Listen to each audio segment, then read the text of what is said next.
Welcome to the Atlanta Voiceover Studio podcast and ProVoiceoverTraining.com podcast. I'm Heidi Rue, and Mike's not here, but he'll be here hopefully for the next episode. But I'm so excited because, Atlanta Voiceover Studio and ProVoiceoverTraining.com, we totally exist to give you the resources that you need to create the voiceover career that you want. That's why this podcast exists, because we want to be able to give you some free resources that can help move your career forward. And so that's why we bring on industry guests and professionals to help give us those tips to move forward. And today's guest, I'm so excited. I mean, it's like the perfect timing, start of a new year, and we're just going to get refocused, reorganized. Laura Ray is here with me. She runs Laura Ray Organizing, but you find it on organizeatlanta.com. That's her website. And she is a professional organizer officially since 2006, but that started way before that because her first purchase was a filing cabinet at a garage sale in 6th grade. I mean, I love that. I was probably like, ooh, here's some pretty jewelry. And Laura's like, filing cabinet, ooh. She's also has, of course, a thriving and successful company. She's appeared on multiple shows, Fox 5's Good Day Atlanta, WSB Radio, and 11 Alive's Trust Dale TV, among so many other things. And she also is a past president of the National Association of Productivity and Organizing Professionals, Georgia chapter. Didn't even know there was an organization out there, but there is, and Laura led it, so that was great. So Laura, thank you so much for being here with us today. We really appreciate it. Thanks so much, Heidi. I really appreciate it. Okay, so one of the things that I want to start off with, is anyone, is there someone that there's just no hope of ever being organized? Or is it that person that is listening going, yeah, I don't know if There's always hope. There's always hope. It's like eating an elephant. It's a bite at a time, though. Okay. So I think people tend to get overwhelmed because they're like, I have to organize my whole office. I have to organize my whole computer. And they see the whole project at one time. Yeah. But bite-sized pieces, bite-sized plans. And it's possible. I've seen it. You have? I've seen good. it. Okay, there is hope. Don't worry. Yes. What is the one thing that kind of holds people back from living a more organized life and having a more organized career? Sure. Well, there's so many things, right? So, it could be something that's deep within someone that they may not want to put in the time, and they may not want to be as successful as they could be. So they're just not doing the homework. They're not taking the discipline. Just those underlying things. Yeah. Or they're just completely overwhelmed with everything else they have to do. You have parents in the workforce, and they've got multiple things going on. And then entrepreneurs like yourself, there are so many hats to wear. So it's a lot. It is a lot. Yeah. But it is possible to get some control over it and find some peace. Yeah. The overwhelm, man, that's a huge part. Just even sitting down and going, okay, I know I need to organize this. I want to organize it, but where do I even start too? That feels like such a daunting thing of just starting. Yes, just starting. Exactly. Yeah. But for some of your viewers, just tuning in is the first step. Maybe there's something they can take away today that can give them an idea of where to start. Hey, look, there you go. You already took a step today. Good job. Pat yourself on the back if you're listening or watching. Great. So what is some of the things that you've seen change in people that you've helped to organize? Obviously we want to be organized to where it's less stress, but sometimes just there's peace that comes with it. There's got to be other things too that come with just being more organized, right? Yes, and it's really amazing. When I first started, I thought, oh, this will be so much fun to organize.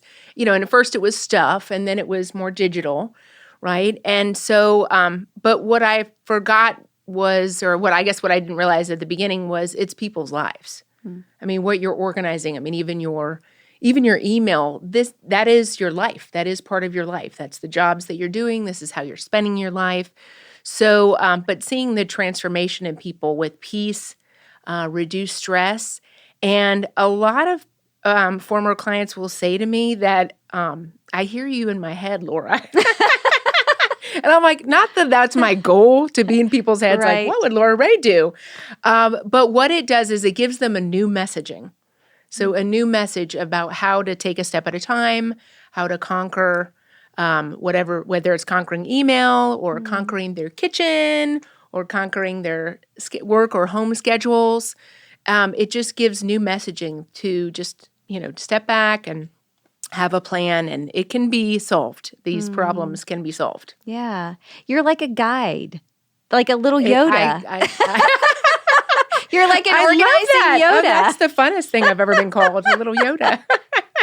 Oh my goodness. So in voiceover specifically, I know if you're listening, trust me, the reason why we are talking about this is because like Laura said, we wear a lot of hats. We have to worry about our marketing, our accounting, finance, plus just the creative part, the auditions, the booked sessions, all that stuff. We have to be on top of that.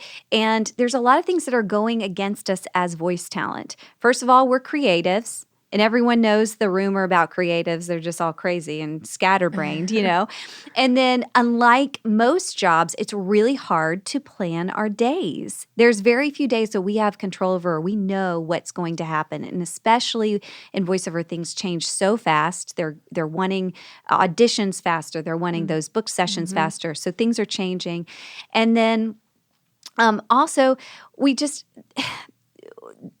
there's so many things that are distracting us because we have to wear so many hats. But there are some few ways that we can really organize our day and our lives and our productivity that can actually help us with that. And so you're going to help give us tips today. So I'm so excited because we're going to kind of walk through a few things that we deal with as voice talent. And you're going to help us kind of give some tips on how we can be more on top of that. Great. I would love to.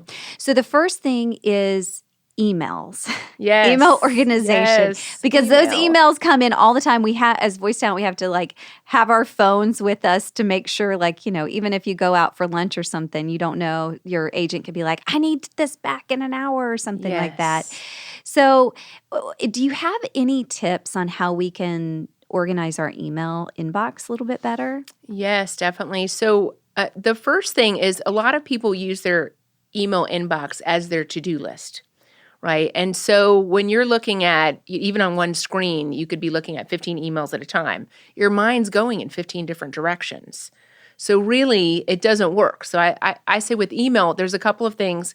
There's checking email, and then there's working on your email. Mm-hmm. And so when you have those bites of time, so I do hear that, 1 minute you're doing something and that's a lot of jobs, really. Mm-hmm. Is that you don't have these blocks of time that people used to have, right?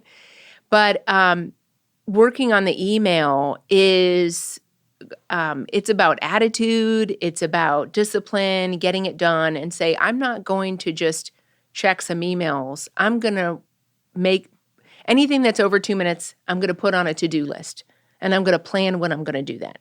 Oh. So let's say you've got to gather some materials or some demos for a client. Rather than do it right then, you want to make a plan of when you're going to do it. Okay. So you want to make your list and then see what you need to accomplish for the day. Do you set priorities even on that to-do list?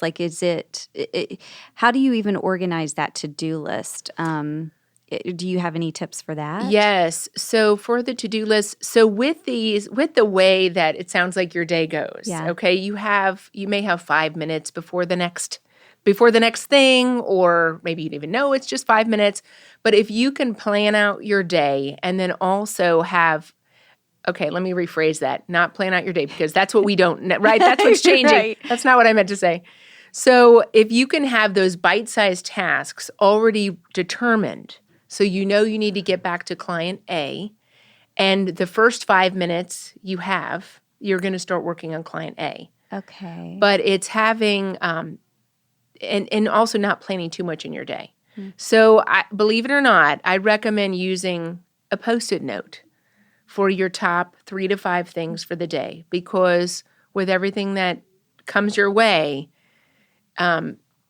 there's not really much more time than to do those 3 to 5 items. And we're not talking about like a little 2-minute item, like a project. Sure. A project or sending... sending the demos or that kind of thing. Yeah. So does that make sense? It totally makes sense. So it's having, when I get the 5 minutes, I already need to know what to do in that 5 minutes because I don't have time to plan in that 5 minutes. So it's just working a little bit ahead. Yes, For totally. that. Does that make sense? Yes, Okay. it makes absolute sense. And I'm right. sorry, you guys. My watch just went off, and I'm so sorry. I think I don't even know how to turn this off. No problem. This is like While you're doing that, I'll mention so that you can. It's possible to have a weekly list of what you want to accomplish for the week, and a lot of clients will plan their week again as much as you can plan. Sure. Right, plan the tasks that you know are coming, that the different submissions if it's not urgent,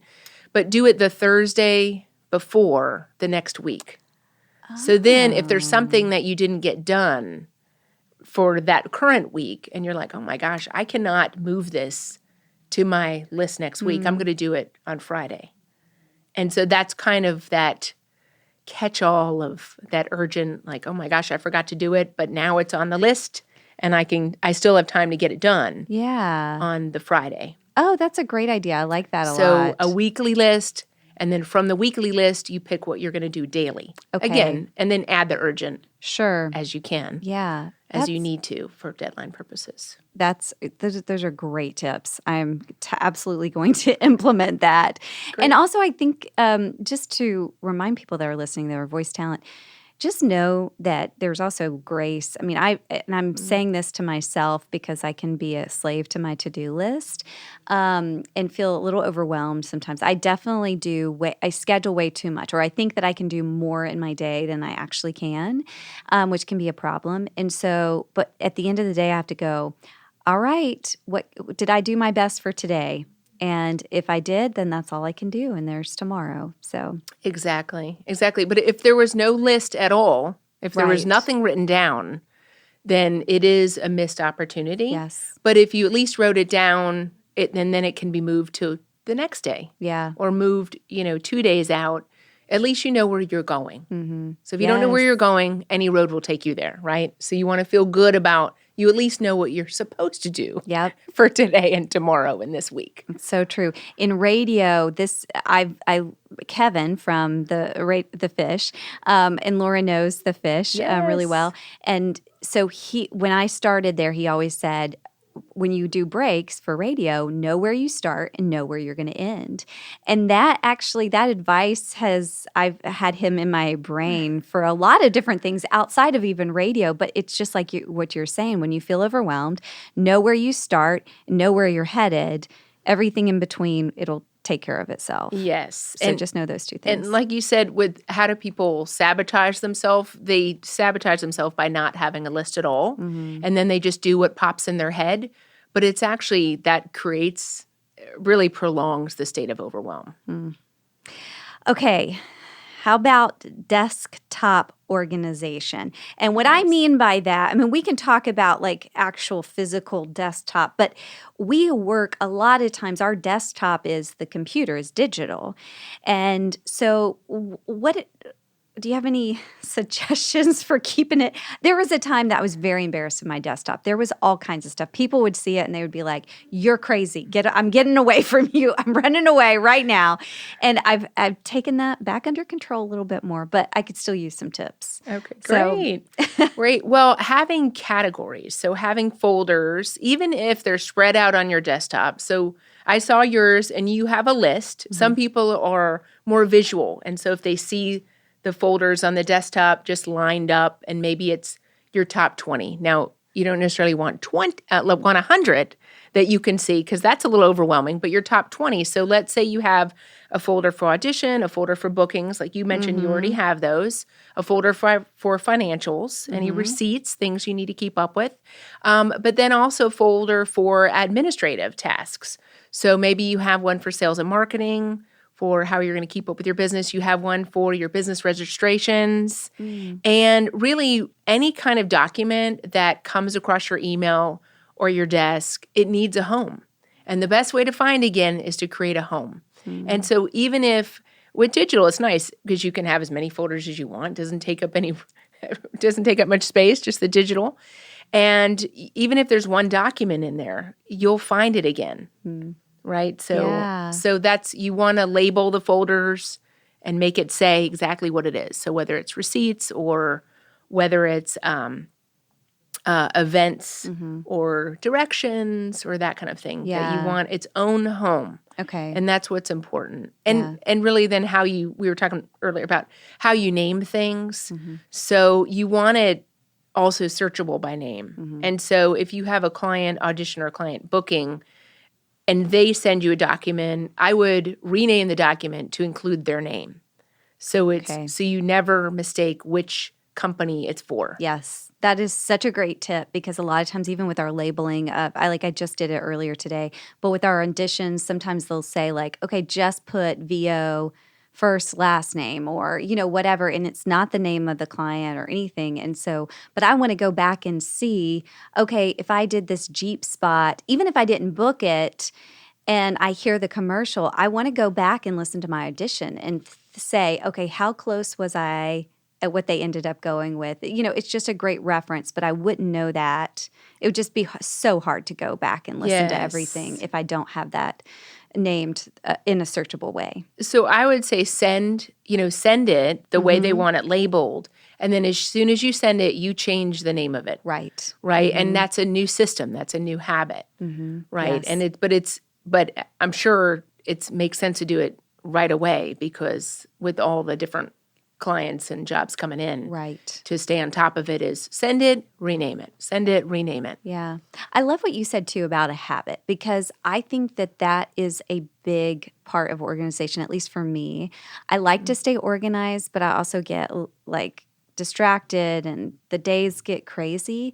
And I've noticed that if I just think, okay, just try and create a habit out of this one little thing, then it becomes so much easier. It's not, Yes. it's like already built into my mind of, oh yeah, if I do this audition, I need to do this next. And it's already built in my mind the time that takes or that will add. Yes. Does that make sense? But Exactly. I love what you said about creating that habit. Exactly. That it's just like brush your teeth and then floss. Brush your teeth and then floss. Yeah. I mean, it's not fun, but Right. Flossing, but so that's much fun. that's like you've already decided that's what you're Yes. going to do. I will say, so my favorite tip about procrastination, because we all do it at some point, is when you're making your to-do list, you are the boss. But when you have that 5 minutes to work on your to-do list, you're the employee. And the list says that the boss, the boss said, I need to do this, so I guess I need to do it. And it's a little mind game of, Yeah. you don't get to decide. You've already written it down, and that's what the boss said. So now you're the employee, and now you just got to do it. And I think it helps. I think it Yeah. helps, and just gonna buckle up and do it. Oh my gosh, that's great. Great tip. I love that. Okay, what about finances, like or accounting and receipts? And do you have any tips for how we keep on top of that and keep it all organized? Sure. I didn't get to ask you before. What kind of receipts are you getting? What kind Yeah. of, so there's invoices that you invoice your clients, right? Yep. Are there other types? A lot of times, the majority of receipts that I have are probably electronic because I'm ordering like equipment online, so I get the invoice back for that. I mean, every once in a while, it's gas if I'm going to a shoot out of state or something like that, or a meal or something like that, or Okay, so every once in a while, Yeah, that's kind of like that yeah. makes sense. That makes sense. And so the question that I just asked about, okay, what is it that we have to store, right? That's really one of the main questions in organization. What do we have to store? What's the best way to store it? And so with finances, so it depends on whether you do the bookkeeping yourself or have somebody else do it, right? But a category of I would keep receipts separate from invoices because you've got your expenses and then you've got your income. And so, but it's whatever word resonates with you. The point is to find it again.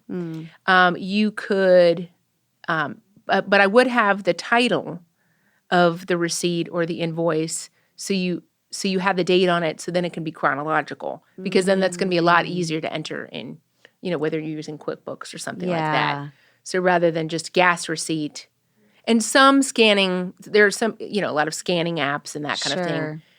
Do put a name on it or don't put a name on it, but it's really, you want to be able to find it again. And if it's not labeled correctly, that may be difficult to find Yeah. it again. Okay. But just sliding it into a folder, and as much as you can make it simple, that's really the point. So Yeah. we don't need 10 categories for finances. We just need a few Right. that's going to accomplish when you enter data into your bookkeeping system, Yeah. or someone else is going to enter it for you. And really, if you do have an accountant, they can help you with the categories Yeah. of what's going to be helpful to them, because then that's the end game, Sure. that they need it, Yeah. not necessarily you. Yeah. Okay, let's talk about voiceover clients or marketing, because again, we do our marketing.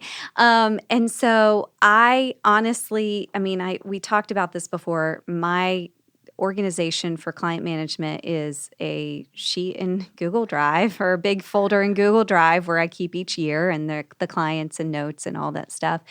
Can you give us just some either tips or just overall kind of guidance on how can we best organize and keep up with clients or marketing type things? Sure. So what's interesting is, so back in the day, we used a Rolodex, right? Oh, I remember the And Rolodex. it was, Yeah. I like the Rolodex. I still have one, not that I really use it, Yeah. but it's alphabetical, and then you can write notes right on it.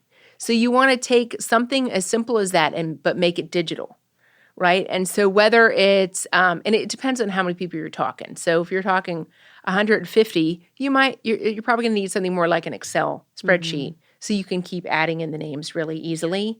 But if it's 20, like let's say you just want to keep up with the really nice details of 20 clients, then it could be a Word document, and you just take your cursor down to, if you're on D, so it can be alphabetical.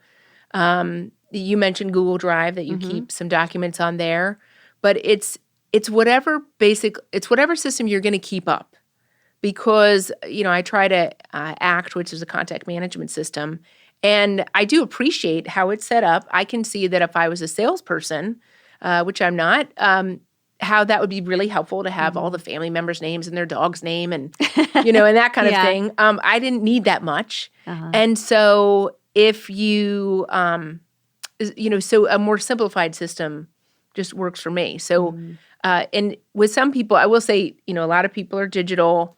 I would imagine a lot of people listening or watching are digital. But if you are a paper person, that's still okay. So you don't have to feel bad if you like a paper file. Yeah. So I still have paper files on all my clients, because I bring it with me, and I'm also doing some designs, and so I do have things that I can't do on my phone. Right. So I just have everything in one folder. And so that's still a possibility for your clients, if you Okay. have how you would have it with whatever the client's name is, and then you could have their invoices in there. You could have some of the scripts in there, but take that same concept, if you're used to paper files, and make it digital. Yeah. So you could have, a grocery store chain, and you could have a file for their invoices, and you could have a file, but only if they're a regular client. You don't need that for those one-ups. Yeah. You could just have a client, just one that says clients, that has in chronological order, right, by client. So you want, again, labeling the files is good, like we talked about. Yeah, labeling is so important. One of the things that I would really encourage everybody to do is, and something that I do at the end of the year is try, and we talked about this too, is kind of do like an organization audit. I look over my computer, and I look over just even my workspace and go, okay, what worked? What didn't work this year? What are some things that I can kind of streamline, habits that I can create? And how can I, organize things a little bit better to where it's easier for me next year, and helps take some of the stress away. And I will say that I feel like every year I learn a little bit more. And that's all, like you said, like keep it simple. Have a place that you're going, and even if you take twice a year, just kind of take a look around and go, okay, what are some things that I can tweak and fix? It'll help things go a little bit smoother. Laura, thank you so much for being here. We didn't even get to talk about some other things like time organization and just home studio organization, what to do with like, do we keep the boxes that all that equipment come in and all that stuff? But you have a company, and so people can always reach out to you to schedule time with you. Yes. And so if people want to find you and find Organized Atlanta, how can they do that? Yes. So my website is organizeatlanta.com. My email is laura@organizeatlanta.com. And my phone number's on the website as well. Okay, great. And then can people follow you on social or LinkedIn or anything? Thank you. Yes, I do have Laura Ray Organizing Facebook. And then I also have a YouTube channel, but everything's linked from my website. So it's easy to find me on my website and Awesome. then find my Facebook and LinkedIn and YouTube. Wonderful. Well, Laura, thank you again so much for being here today. And again, if you didn't get all that, if you're driving, you're listening to this, don't worry. We'll put all of Laura's information in the show notes or in the description of YouTube or wherever you're watching this, if you're watching this, so you can find her and connect with her. So thank you again so much, Laura. And here's to having a great organized year, everyone. Thank you.